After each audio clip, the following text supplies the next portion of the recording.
Hello students, आप सभी का स्वागत है आपके अपने यूट्यूब चैनल LTC पंडवा में। तो हम लोगों ने पिछली वीडियो में देखा था कि पूर्ण वर्ग बनाने की विधि द्वारा हम लोग क्वाड्रेटिक इक्वेशन को कैसे सॉल्व कर रहे थे। तो आज हम बताए थे कि क्वाड्रेटिक फार्मूला का यूज करके क्वाड्रेटिक इक्वेशन को सॉल्व हम कैसे करेंगे। तो बोले थे कि आज का वीडियो कुछ खास होने वाला है। तो देखिए, क्वाड्रेटिक फार्मूला द्वारा हम लोग क्वाड्रेटिक इक्वेशन को सॉल्व कैसे करेंगे। तो सबसे पहले देखेंगे कि क्वाड्रेटिक फार्मूला होता क्या है। देखिए, अगर हम सिर्फ क्वाड्रेटिक फार्मूला को हम लिख रहे हैं अभी, ठीक है। अगर आप लोग को अगर चाहिए कि क्वाड्रेटिक फार्मूला का डेरिवेशन चाहिए तो आप लोग कमेंट बॉक्स में कह सकते हैं, उसको हम कल करा देंगे। लेकिन आज हम सिर्फ फार्मूला बताएंगे, उसके आधार पर क्वेश्चन बताएंगे, ठीक है। तो देखते हैं। तो देखिएगा, सबसे पहले क्वाड्रेटिक इक्वेशन का स्टैंडर्ड फॉर्म क्या होता है। हम बताए थे कि x² plus bx plus c equal to 0 होता है, जहाँ e तो 0 होता नहीं है, b और c 0 हो जाता है। अगर यही 0 हो जाएगा तो क्वाड्रेटिक इक्वेशन बनेगा? नहीं बनेगा, लीनियर इक्वेशन बन जाएगा। अगर ये 0 हो जाएगा तो बाकी ये दोनों रहेगा तो, लेकिन ये दोनों 0 हो सकता है, ठीक है। तो क्वाड्रेटिक फार्मूला क्या होता है ना, तो इसको हम बनाने से पहले सबसे पहले इसको सॉल्व करेंगे तो डी फाइंड करेंगे। भाई डी क्या है? सबसे पहले first of all we find, सबसे पहले हम फाइंड करेंगे डी। क्या फाइंड करेंगे? तो डी का फार्मूला होता है b² माइनस 4ac। अब बोलिएगा कि सर डी क्या होता है? तो डी फॉर डिस्क्रिमिनांट होता है। डिस्क्रिमिनांट का हिंदी होता है विविक्त कर। ध्यान दीजिए, आपको एग्जाम में डिस्क्रिमिनांट नहीं कह के आएगा, कहेगा कि विविक्त कर निकालिए, विविक्त कर, ठीक है। वेयर डी फॉर डिस्क्रिमिनांट, हम हिंदी भी लिख दे रहे हैं विविक्त, समझ गया। तो डी फॉर क्या हो गया? डिस्क्रिमिनांट, समझ गया ना। अब डी का वैल्यू हम निकालने के बाद 3 केस राइज होता है, जिसको हम लोग बोलते हैं नेचर ऑफ रूट्स, समझ गया। आपको इतना निकालिएगा। अब देखिए, डी तो निकालना है b² minus 4c। B sir कहिए कहाँ से मालूम होगा? तो आपको इक्वेशन दिया हुआ रहेगा, जैसे देखिएगा 4x² plus 3x plus 2 equal to 0। देखिए बी देखिए तो कितना है? ए हो गया, बी 3 हो गया, सी कितना हो गया? 2 हो गया। तो बी की जगह पर मेरा कितना है? 3 है। ए की जगह पर देखिए तो कितना है? 4 है। ए की जगह पर 4 है और सी की जगह पर कितना है? 2 है। तो डी निकल गया। तब डी जब निकलता है तो 3 केस राइज होता है, ठीक है, जिसको हम बोलते हैं nature of roots. Then 3 case are arises, 3 case arises होता है, जिसको हम लोग बोलते हैं नेचर ऑफ रूट्स।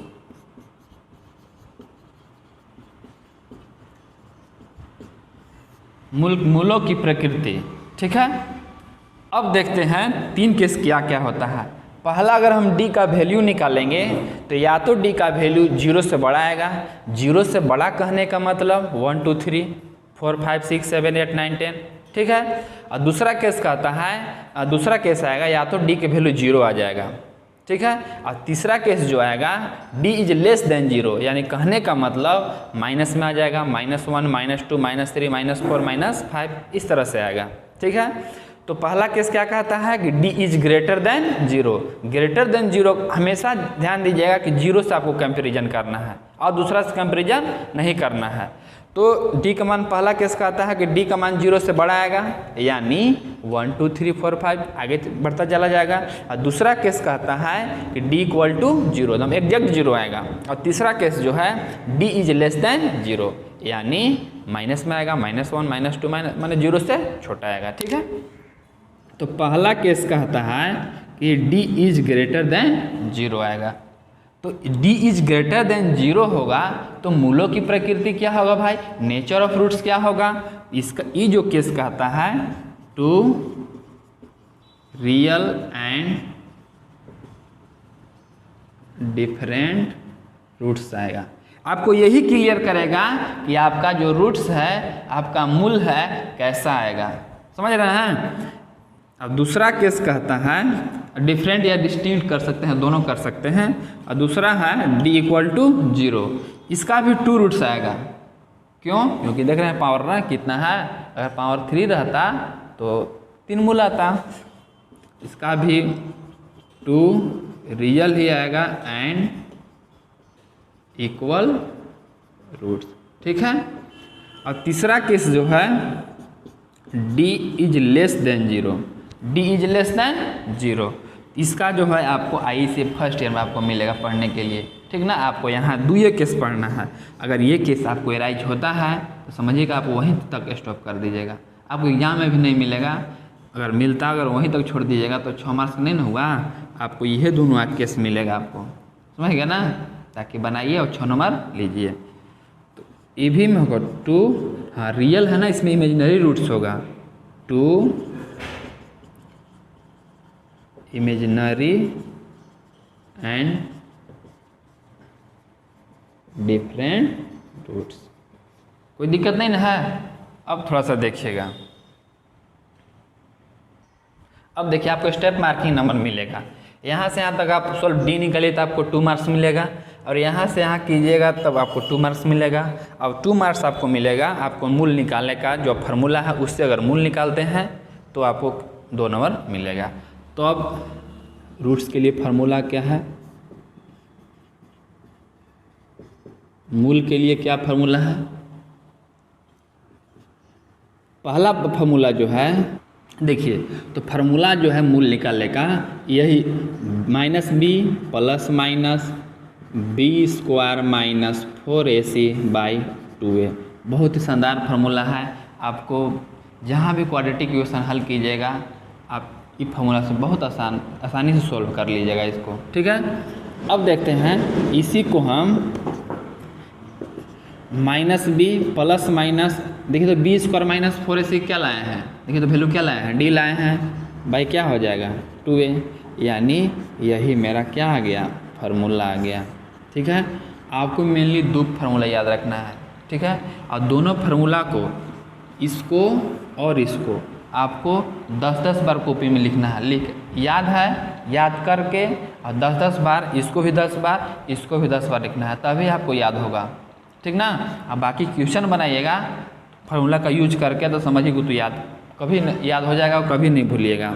एक बार देखिए प्लस साइन लेके बोले थे बनाने के लिए, एक बार माइनस साइन लेने के लिए, तो हम पॉजिटिव साइन लेके हम बनाते हैं, क्या आएगा, हम अल्फा ले रहे हैं -b प्लस √d/2a।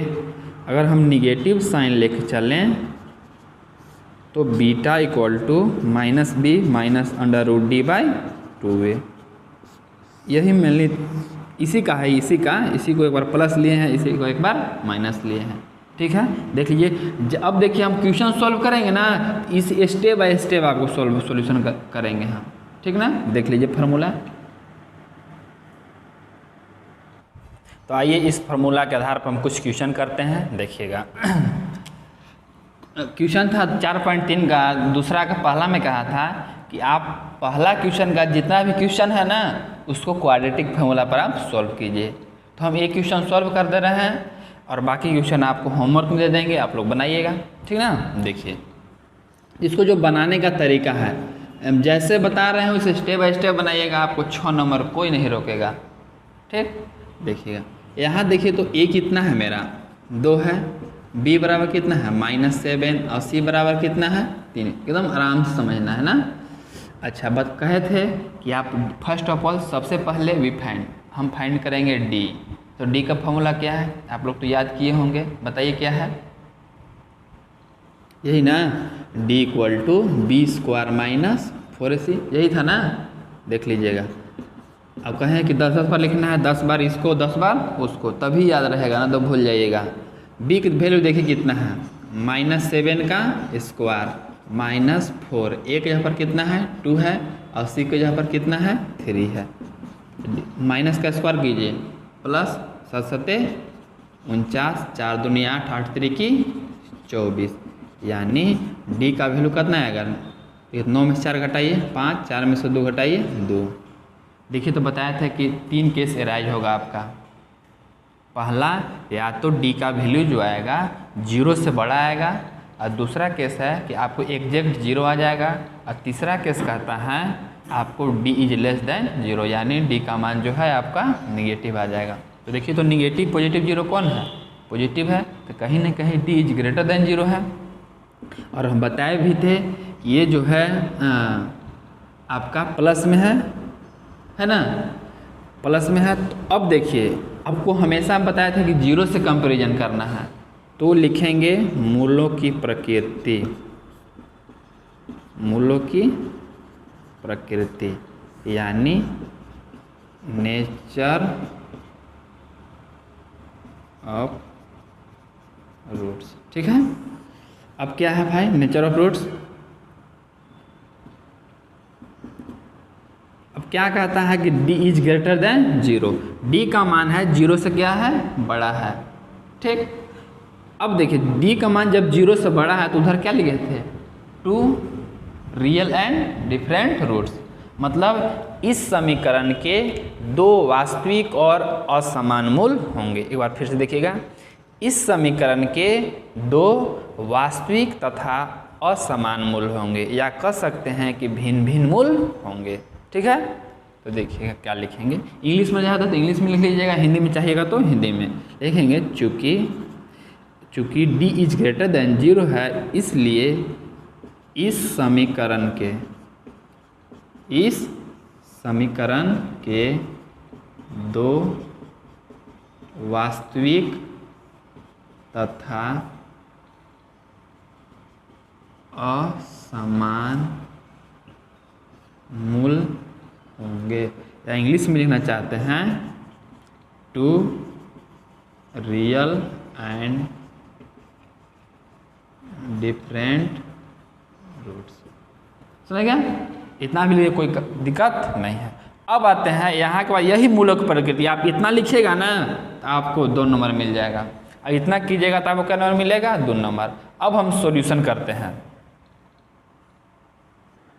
अब देखिएगा, अब फार्मूला में हम क्या बताए थे? नाउ x बराबर बताए थे -b प्लस माइनस √d/2a। आपको फार्मूला याद होना चाहिए एग्जाम में ना, नहीं तो फिर घबरा जाइएगा। तो देखिएगा x बराबर माइनस, ध्यान दीजिएगा b का वैल्यू क्या है? माइनस में है।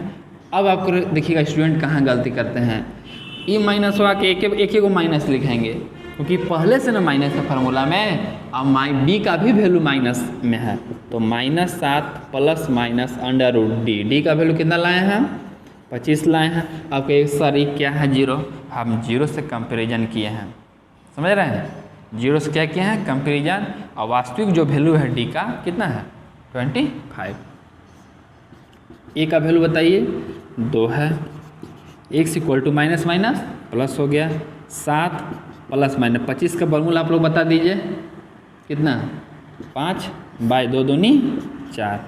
ठीक है, अब कहे थे एक बार प्लस साइन लेके चलना है और एक बार माइनस साइन लेके चलना है, तो पॉजिटिव साइन लेके चलिए। पॉजिटिव साइन लेके चलिएगा तो अल्फा लेके चलते हैं। 7 प्लस 5/4, यानी कहने का मतलब 12/4। 4 एकम 4 और 4 तिया 12, यानी अल्फा इक्वल टू कितना आ गया? 3 आ गया। अब थोड़ा सा इधर देखिएगा आप लोग ना, ज़्यादा नहीं जाएगा। अगर निगेटिव साइन लेके चलें तो बीटा ले रहे हैं। अब सर एक बार और आप लोग पूछे थे कि अल्फा बीटा क्या है? सिर्फ डिनोट करने का तरीका है अलग अलग, और कुछ नहीं है। 7 - 5/4 हो गया, यानी 7 में से 5 गया, 2/4। कितना लोग क्या करते हैं ना, 2 दूनी 4, 2/1 हो गया। ऐसा नहीं काम करना है, देखिएगा 2 एकम 2, 1 ऊपरे होगा, 2 दूनी 4, यानी बीटा इक्वल टू कितना हो गया? 1/2। अतः इस समीकरण के 2 मूल अल्फा इक्वल टू 3 है एंड बीटा इक्वल टू कितना है? 1/2। यही आपको क्या हो जाएगा आंसर। आप लोग देखिएगा, ध्यान से देखिए, आपको एकदम क्लियर समझ में आ जाएगा। देख लिए। अब देखिएगा, अगर आप ऐसे बनाइएगा तो समझिए कि आपको 6 में 6 कोई नहीं रोकेगा एकदम।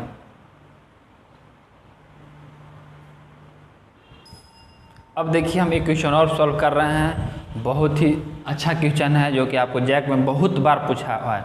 आप लोग क्वेश्चन बैंक निकाल के देखिएगा, बहुत बार पूछा है ना। तो इसको हम देखिए बताते हैं, ध्यान से ध्यान दीजिएगा इसको। ए का वैल्यू कितना है यहाँ 2, बी का वैल्यू कितना है -6, सी का वैल्यू कितना है 3 है। तो वही काम पहले क्या काम करना है, डी फाइंड करना है। तो डी बराबर क्या फार्मूला होता है, b² - 4ac, यानी डी बी का मान देखिए तो कितना है -6, इसका स्क्वायर -4, ए के जगह पर कितना है 2, सी के जगह पर 3, यानी डी इक्वल टू माइनस का स्क्वायर प्लस 6 6 36, 4 दूनी 8 3 24, यानी डी इक्वल टू 6 में 4 गया 2, 3 में से 2 गया 1, डी का वैल्यू कितना आया 12। यानी आपको अब मूल्यों की प्रकृति याद करना है ना। तो मूल्यों की प्रकृति, मूल्यों की प्रकृति देखिए। तो यहाँ डी का वैल्यू क्या है, 0 है या 0 से बड़ा, 0 से बड़ा है। D is greater than 0। अगर डी इक्वल टू 0 आता है, डी इक्वल टू 0 आता है तो लिखेंगे इस समीकरण के 2 वास्तविक तथा बराबर मूल होंगे। इस समीकरण के 2 वास्तविक तथा बराबर मूल होंगे, लेकिन अभी ग्रेटर देन 0 है, ध्यान दीजिएगा।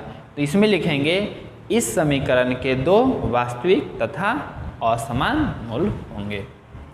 इसलिए इस समीकरण के 2 वास्तविक तथा असमान मूल होंगे। अगर यही बराबर 0 रहता ना, बराबर 0 रहेगा तो इस समीकरण के 2 वास्तविक तथा हटा दीजिए, समान मूल हो जाएगा। बात समझ रहे हैं। इस समीकरण 2 वास्तविक तथा असमान, यहाँ डी ग्रेटर देन 0 है ना। अब मूल निकालने के लिए फार्मूला क्या था, x बराबर फार्मूला था, क्या था फार्मूला -b और प्लस में √d/2a था। x देखिए तो माइनस के पर -b, तो ऑलरेडी देखिए पहला तो माइनस में है, ये है, b का भी वैल्यू माइनस में है, यानी -6 देखिए तो 12/2a, एक जगह पर कितना है 2 है, यानी देखिए तो माइनस प्लस 6 √12 कितना हो जाएगा 2 दूनी 4। अब थोड़ा सा इधर देखिएगा ना,